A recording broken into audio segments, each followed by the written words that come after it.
Brasil existem hoje, segundo os dados do IBGE de 2001, cerca de 50 milhões de jovens entre 15 e 29 anos, representando 1/4 da população brasileira. E segundo dados do TSE, constituem 46% do total dos eleitores brasileiros.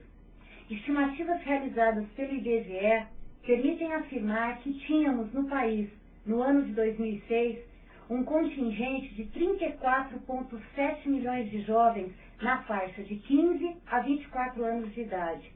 Isso representava exatos 18,5% da população total estimada para o ano em 187,2 milhões de pessoas. É a maior geração de jovens no Brasil, em toda a sua história. E se permanecer a queda nas taxas de fecundidade e natalidade, esse grupo etário nunca mais será tão numeroso, em termos absolutos, como hoje. Entre 2000 e 2010, segundo dados da Fundação SEAD, o percentual de jovens será ainda maior. E a esse fenômeno é dado o nome de onda jovem. Eu tenho a impressão de que tem um vácuo, um espaço que está pedindo para ser preenchido agora, né? Em termos de estruturas políticas, a nossa democracia é muito jovem, nós temos uma Constituição que é fantástica, que traz os direitos escritos de uma forma super clara, mas a gente ainda não conseguiu implementar esses direitos, né? E as estruturas que a gente tem hoje de poder, seja no legislativo, seja no próprio executivo, com a criação das secretarias especiais, você tem uma secretaria especial de promoção de políticas para as mulheres, uma sobre questão de promoção da igualdade racial, uma voltada para direitos humanos especificamente, tem um conselho de juventude. Então você tem a abertura dentro do espaço político para que esses temas voltem a ganhar uma projeção necessária para gerar as mudanças, né? Agora, isso só vai acontecer quando a juventude realmente se apoderar desses espaços, né? É um processo de empoderamento, é um processo de tomada de consciência, de que esses jovens consigam entender que depende deles realizar uma mudança. A gente não pode ficar confiando só nas gerações que estão passando para promover a melhora do mundo. A mudança vem a partir do momento que a gente toma uma atitude. Para de falar e começa a agir. Para entender melhor a onda jovem no Brasil, é preciso considerar as mudanças demográficas ocorridas ao longo da história e que são por ela explicadas. Em termos gerais, as sociedades pré-capitalistas, tradicionais e predominantemente agrárias, apresentavam uma elevada taxa de natalidade e, em função das condições materiais e de higiene e saúde, altas taxas de mortalidade. Se traçássemos uma pirâmide social, ela teria uma base larga, correspondendo aos nascimentos, e pouca altura, pois a expectativa de vida era baixa.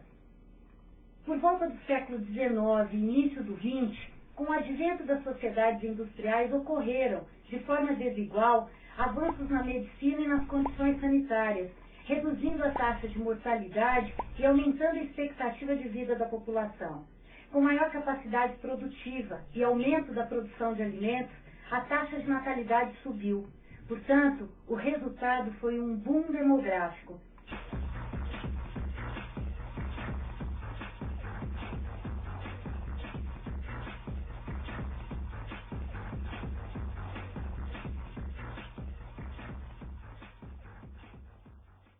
Em meados do século XX, a tendência demográfica sofreu nova alteração.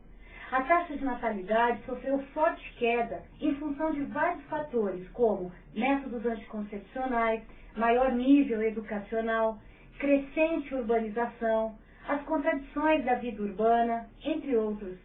No entanto, nesse período, a população juvenil cresceu muito, consequência do boom demográfico das décadas iniciais do século XX. Atualmente, fase denominada de pós-industrial, caíram as taxas de mortalidade, natalidade e de fecundidade. Há uma população numerosa de adultos e idosos na maioria dos países europeus e em algumas cidades brasileiras, decaindo a população infantil de 0 a 14 anos e de jovens entre 15 e 24 anos.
a análise das tendências demográficas nos mostra a importância e a necessidade de políticas públicas de juventude.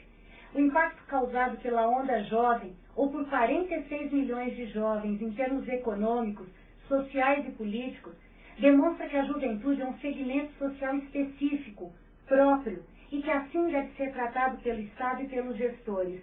O impacto no mercado de trabalho, as dificuldades de acesso à saúde e à educação de qualidade para 46 milhões de jovens brasileiros justificam o planejamento de políticas estratégicas de juventude cujos resultados afetariam a nação como um todo.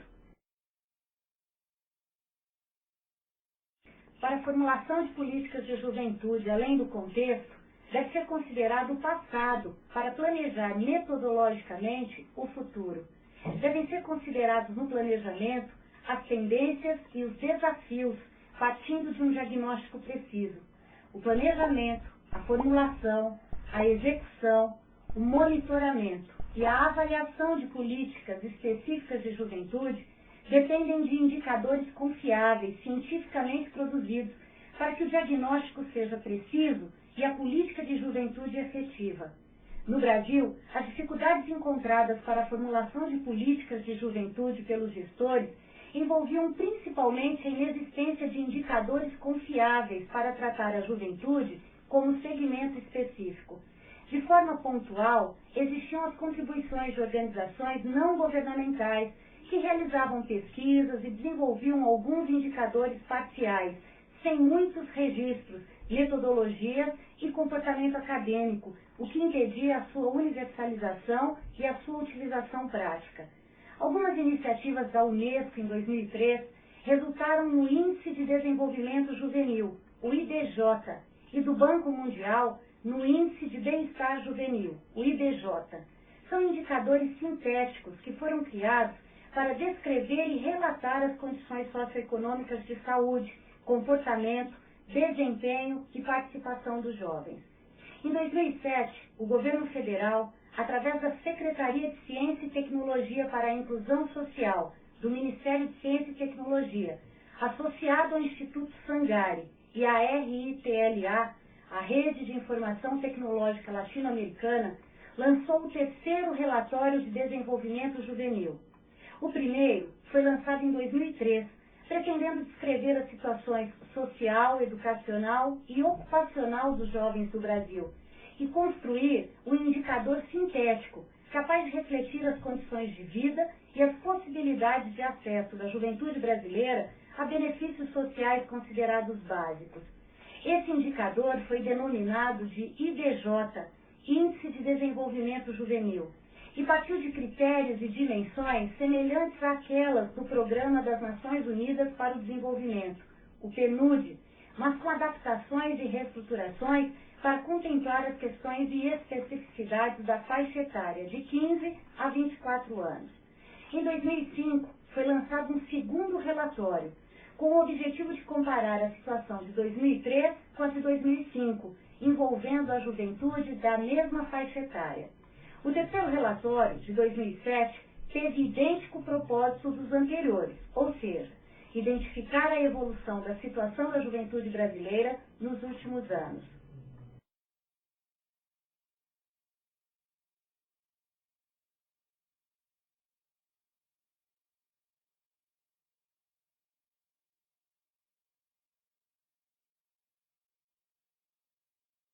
Com qual análise sobre juventude você trabalha?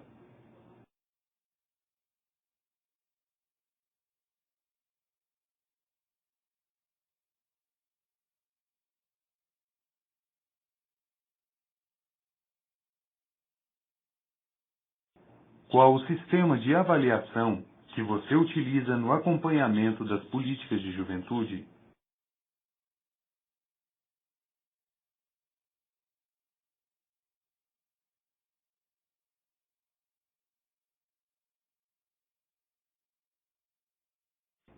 Como a instituição em que você trabalha utiliza os dados e os índices sobre a juventude?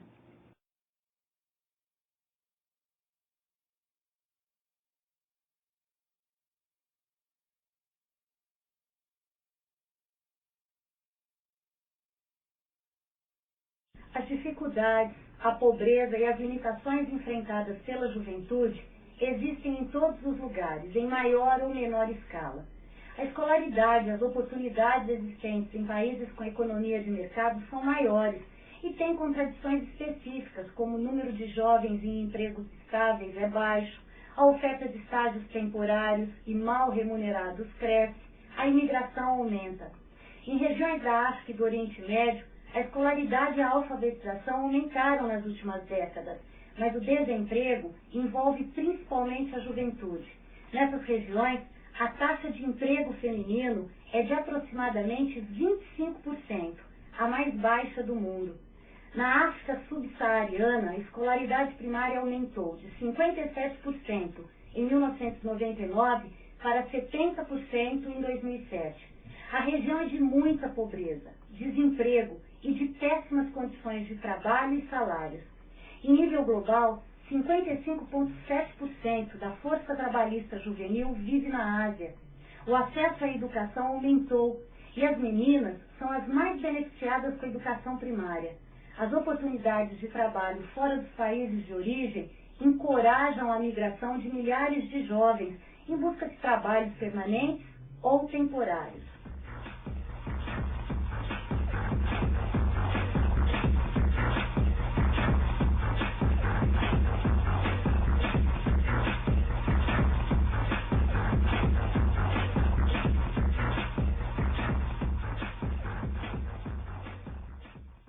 A América Latina enfrenta problemas graves em seus níveis de educação básica, embora tenha a maior taxa de inscrição líquida que a média global dos países em desenvolvimento.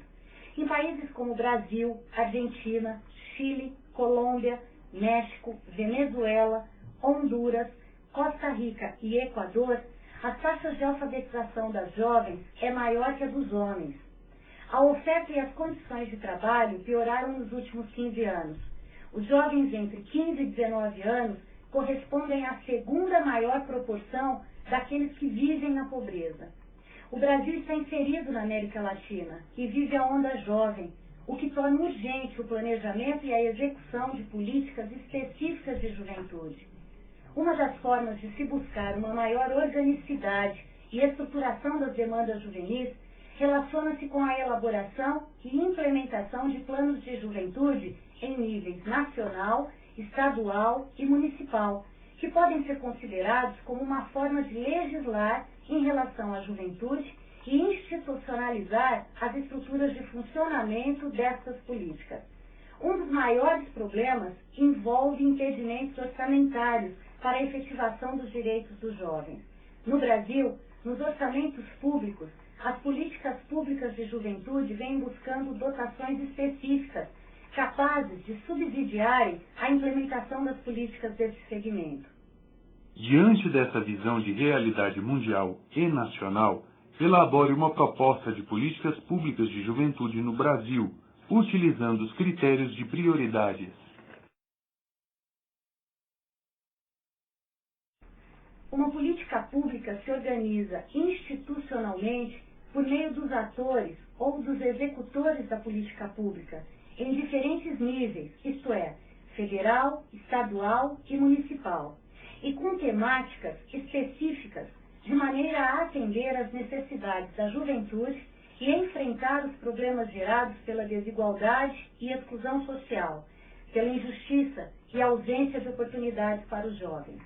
Em nível federal, a Secretaria Nacional de Juventude desenha e orienta a execução de programas e projetos articulados às diretrizes do Plano Nacional de Políticas Públicas de Juventude, garantindo previsão orçamentária específica para isso, além de articular, dialogar, promover, monitorar, avaliar e difundir as políticas de juventude, fornecendo assistência técnica e política aos municípios. As secretarias estaduais de juventude desempenham o mesmo papel que a Secretaria Nacional, mas em nível estadual. Além das secretarias, existem instituições públicas estaduais que também executam, articulam, monitoram e avaliam políticas setoriais. Em nível municipal, existem desde secretarias as comissões parlamentares de juventude, informadores, comunicadores, conselhos de juventude. Os fóruns permanentes de juventude e as organizações de juventude identificam as necessidades dos jovens e dão apoio ao desenho, à implementação, ao monitoramento e à avaliação dos planos e das políticas de juventude em níveis nacional e municipal. O caminho para a transformação das próprias condições na busca por justiça social e oportunidades e com responsabilidade social está na participação da juventude, que deve se organizar em diferentes domínios estratégicos relacionados às políticas de transição e às políticas específicas para a condição juvenil, como educação e formação, emprego, saúde, casa própria, proteção social, justiça juvenil e política para a prevenção da delinquência, lazer, oportunidades de participação e cidadania, promoção da igualdade, cultura juvenil e mobilidade e intercâmbios. Assim, ao conhecer as instituições, secretarias e organizações de juventude públicas e as suas funções, tanto os gestores como as organizações de juventude encontram referências para o desenvolvimento de políticas de juventude. No próximo vídeo, trataremos de algumas iniciativas e programas e projetos do Governo Federal de políticas de juventude. Até a próxima. Faça uma análise do programa no qual você atua, como ele se articula com os níveis federal, estadual e municipal.